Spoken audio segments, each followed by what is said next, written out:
Friends, welcome to Lokshna's kitchen. Lokshna's கிச்சனில் இன்றைக்கி என்னென்னா நாகர்கோயில் மீன் குழம்பு எப்படி வைக்க போகிறேன்றதை பார்க்கலாம். ரொம்ப சிம்பிள் தாங்க. இதுக்கு ஒரு கிணத்துல வந்து நான் இதில் தான் வந்து கொதிக்க வைக்க போகிறேன். ஸோ வந்து 2 தக்காளி, சின்ன தக்காளி, 4 பச்சை மிளகாய் கீறி விட்டுருக்கேன், கருவேப்பிலை, கொஞ்சமாக வெல்லம். இது வந்து நான் எப்போவுமே எல்லாத்துக்கும் வெல்லம் சேர்ப்பேன், அதனால் இது மொத்தம் அரைக்கிறது. தேங்காய், சின்ன வெங்காயம், மிளகு, ஜீரகம், கொஞ்சம் கெட்டி பதத்துக்கு ஒரு 4 பல் இது முந்திரி, அப்புறம் ஒரு 10லேருந்து ஒரு 12 பல் பூண்டு. இது மொத்தத்தையும் அரைக்க போகிறோம். இதில் வந்து மிக்ஸ் பண்ண போகிறோம். புளி தண்ணி கரைச்சி வச்சாச்சு. டக்குன்னு மீன் குழம்பு பார்த்தலாம் வாங்க.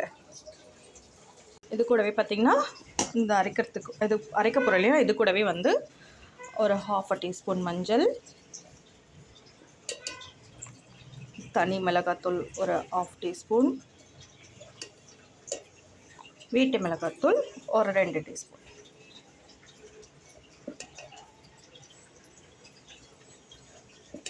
நான் மல்லித்தூள்லாம் போடலைங்க. ஏன்னா வீட்டு மிளகாத்தூள்லேயே மல்லித்தூளும் சேர்த்து அரைச்சிருக்கோம் இல்லைங்களா, அதுலேயே கரெக்டாக இருக்கும். கொஞ்சம் காஷ்மீரி சில்லி வேணால் கலருக்கு ஒரு எக்ஸ்ட்ராவாக ஒரு 1/2 ஸ்பூன் சேர்த்துக்கலாம். ஓகேங்களா, இது பேஸ்ட் பண்ணிவிட்டு அரைச்சிட்டு வந்துடலாம் வாங்க. இப்போ பேஸ்ட் பண்ணியாச்சுங்க, இந்த மாதிரி அரைச்சாச்சு. இதை வந்து இதில் போட்டு நல்லா நம்ம கையிலே நல்லா கடைய போகிறோம். ஸோ நாகர்கோவில் சைடில் பார்த்திங்கன்னா மீனை இதிலே போட்டுட்டு எல்லாத்தையும் ஒன்றா சேர்ந்து கலந்துட்டு கொதிக்க விடுவாங்க. பட் நான் வந்து சீக்கிரமாக மீன் உடஞ்சிருமோ அப்படின்றதுக்காக ஒரு பாதி கொதிச்ச வரப்போ நான் மீன் போடலான்னு இருக்கேன். சரி வாங்க பார்க்கலாம். ஸோ அதோட போட்டோம்.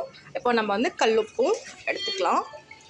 உங்களுக்கு தேவையான அளவு உப்பு எங்கே போட்டுக்கலாம். ஓகேங்களா, நல்லா மிக்ஸ் பண்ணிக்கலாம்.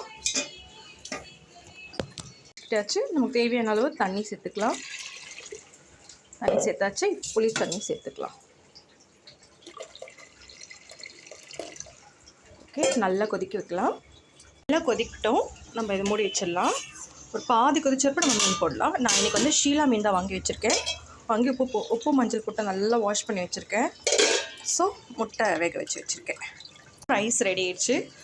இது வந்து காலையில் வச்ச சாம்பார், இட்லி சாம்பார்.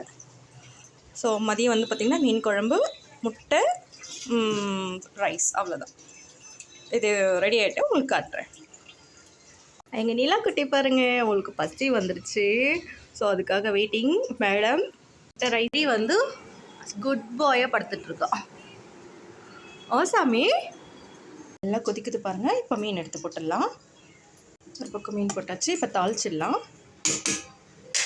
ஸோ எண்ணெய் ஊற்றியாச்சு. கடுகு, ஜீரகம், வெந்தயம் போட்டு தாளித்து அதில் கொட்டிட்டோன்னா மீன் குழம்பு ரெடி. மீன் குழம்பு ரெடி.